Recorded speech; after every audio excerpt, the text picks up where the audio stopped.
Good morning everyone. आज हम sir, मेरा नाम नाजिया बानो है और मैं कॉम पर्यटन की छात्रा हूँ और मेरा टॉपिक है समुद्री बीमा के सिद्धांत क्या है और समुद्री बीमा के अनुबंधों में शर्तें वारंटियाँ क्या हैं। तो सबसे पहले हम जानते हैं कि समुद्री बीमा होता क्या है। समुद्री व्यापार में समुद्री बीमा एक महत्वपूर्ण भूमिका निभाता है। यह होना माल जहाज की चोरी, टक्कर, आग विस्फोट, प्राकृतिक आपदाओं आदि जैसी अप्रत्याशित आपदाओं से जुड़ा है। समुद्री बीमा कुछ मार्गदर्शक सिद्धांतों पर आधारित जो बीमा सेवाओं के वितरण में निरंतरता बनाए रखने में मदद करता है। समुद्री बीमा के मूल सिद्धांतों में सर्वोच्च सद्भावना, क्षतिपूर्ति, बीमा योग्य निकटतम कारण, योगदान और प्रतिस्थापन शामिल है।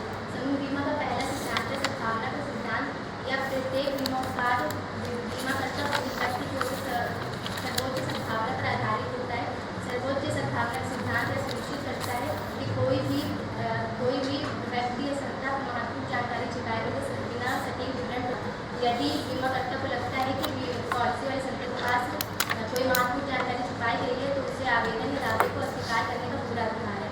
इसलिए बीमा धारक को सभी संबंधित जोखिमों का खुलासा करना चाहिए जिससे बीमाकर्ता के निर्णय प्रभावित हो सकते हैं।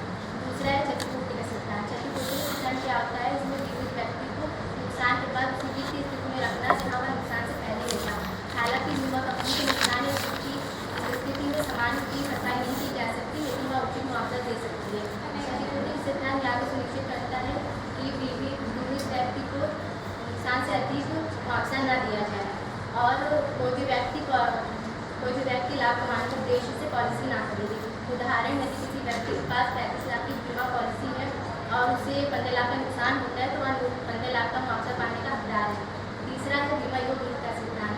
समुद्री बीमा अधिनियम 1963 बीमा योग्यता को स्पष्ट रूप से परिभाषित करता है।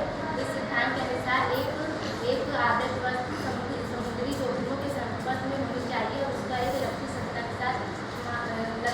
के साथ कानूनी संबंध होना चाहिए। चौथा है निकटतम कारण का सिद्धांत। निकटतम कारण का सिद्धांत समुद्री बीमा के मूल सिद्धांतों में से एक है। यह माल या जहाजों के नुकसान या क्षति की स्थिति को निर्धारित करने में महत्वपूर्ण भूमिका निभाता है। यह सबसे प्रत्यक्ष और निकटतम कारण को संदर्भित करता है जो कई घटनाओं के कारण हुई क्षति या नुकसान के वास्तविक कारण का विश्लेषण करने में मदद करता है। पांचवा है योगदान का सिद्धांत। योगदान का सिद्धांत वह होता है इसमें एक या एक से अधिक बीमाकर्ता जब एक ही माल या जोखिम कवर करते हैं तो ऐसे मामलों में योगदान का सिद्धांत लागू होता है। इस सिद्धांत के अनुसार दावे की स्थिति में प्रत्येक बीमाकर्ता भुगतान को अनुपातिक रूप से बांटता है। छठा है प्रतिस्थापन का सिद्धांत। प्रतिस्थापन का सिद्धांत क्षतिपूर्ति सिद्धांत का अनुसरण करता है। यह निश्चित करता है कि कोई भी व्यक्ति को नुकसान से अधिक मुआवजा न दिया जाए और बीमा धारक भुगतान प्राप्त करने के बाद क्षतिग्रस्त सामान का उपयोग नहीं कर सकता। अब हम जानते हैं कि समुद्री बीमा की शर्तें क्या होती हैं।